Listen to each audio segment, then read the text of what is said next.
Hello, this is Diane Hinchcliffe from Web 2.0 Expo San Francisco. It's the night of the show and everyone's setting up, and we're fortunate enough to have chirs+messina, who's on the board of the OpenId Foundation, and has been very involved in helping create the open web.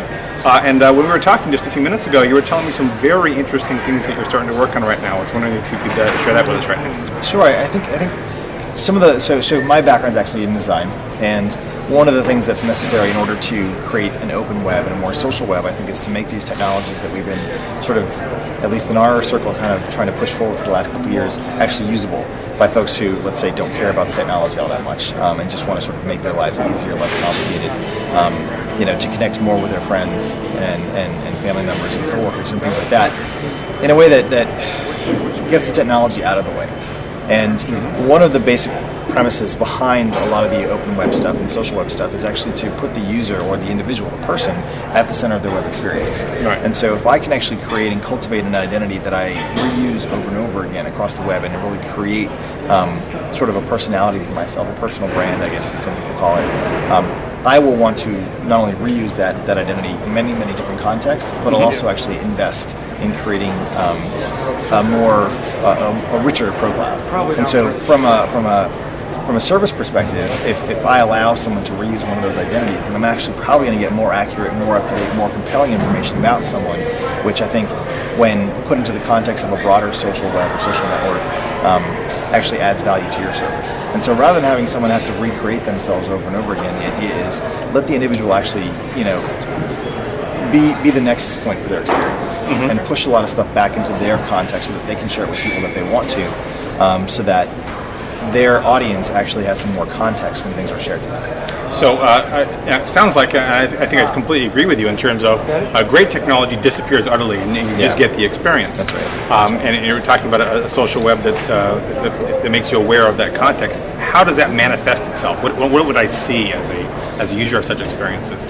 Well, we're a little ways off from it today because people have to basically maintain multiple profiles, and as a result, I think don't have as rich a profile as they might otherwise have. It's fragmented, right? It's absolutely fragmented, and there's basically this tax, this burden on the individual to maintain all these different profiles, and so if they're forced to basically fill in profiles that don't add a whole lot of value, or they're unconvinced that they should use a social network, they'll just fill in a bunch of garbage stuff. And so or leave it mostly blank, which really limits its value. That's right. And so, and then you have these inaccurate profiles and things like that. So I think the way that it manifests itself is essentially, OpenID sort of becomes a linchpin for exposing a lot of this functionality. And the idea is that I should be able to go to a brand new service and identify myself however I choose to, using probably an OpenID of some sort. And during that process, what we're trying to envision with activity streams is the idea that there's a two-way relationship that's formed.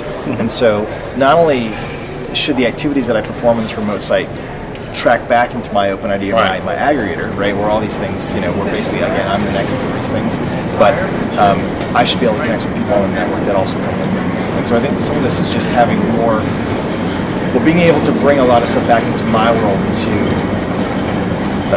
sort of a social inbox, if you will, where I can filter and look at things in a way that makes sense and works for me, as opposed to, again, having to sort of go to all these different places. So hopefully it manifests itself as a number of new conveniences that currently just don't exist in the web today. So where do you stand on data portability? I was hearing you talk about bringing your users with you and things like that. That's actually quite a challenge in today's social experience online. So there's a funny challenge that I think will emerge over time, where as individuals get to sort of control and assert their own identities, people will actually want to maintain a one-to-one or P2P connection with their friends, as opposed to having to have their relationships mediated by some social network. Right. And I think the way in which we say that friendships come with you and so on is that if I can actually make a connection to you, and it gets a little technical, but if I can provide you with an OAuth token, let's say, I can basically choose to provide you with different levels of permission based on our proximity, based on the relationship that we have. So today I might share with you a bunch of public photos and things like that. If we become friends over time, then I can sort of upgrade or escalate the privileges that you might have in terms of access to more personal information. Right. Which a lot of social networks actually kind of provide some of those things. They do, but the whole idea is that you basically have to create a new instantiation of yourself within the network. So the idea is more to have sort of a one-to-one relationship that travels regardless of the context in which your friend finds him or herself. And I know that sounds kind of like nerdy and geeky, but the idea is that we're trying to with map, a good experience, it'd be natural though. You would we're trying to map the the types of relationships that people have in real life, so that you don't have to actually sit in front of your computer all the time and have these connections. You can actually take them with you, have connections via mobile devices, smaller and smaller computing devices, and so on, so that we're actually getting back out into the world, as opposed to having to sit in front of the thing, and have it sort of eat up all of our time. Yep. So one last question.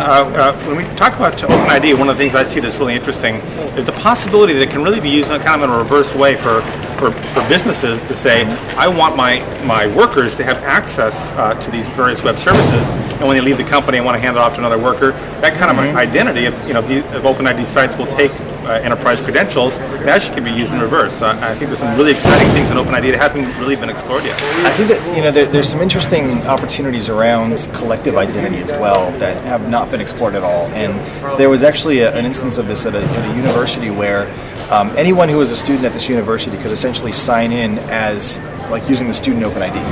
And so the idea is that there are a class of users who can sign into some school.edu/student. And all the students could use that OpenID, and so those students would, let's say, be afforded a discount or some other benefit or privilege or access to some service that otherwise they would have had to have individual credentials for. And so there are things like that that I think become very interesting from an enterprise or business perspective, where you want to be able to say, this class of users can sign in with this credential will be given a different level of service.